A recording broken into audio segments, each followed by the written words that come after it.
সুখের সোহাগে আমি যে মরি। এ মধু যোচনা।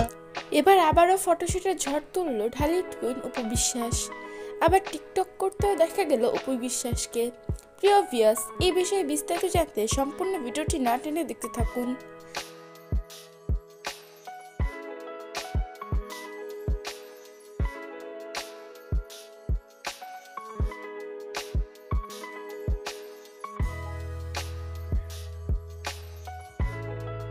ঈদের পর প্রথম ফটোশুটে দেখা গেল অপু বিশ্বাসকে। পরনে কালো রঙের পোশাক, মাথায় সুন্দর খোপা করা, গায়ে তার ভারী গয়না। এই লুকে অপু বিশ্বাসকে দুর্দান্ত সুন্দর লাগছিল। প্রিয় ভিউয়ার্স, এই বিষয় নিয়ে আপনাদের কি মতামত সেটা জানিয়ে দিতে পারেন আমাদের কমেন্ট বক্সে।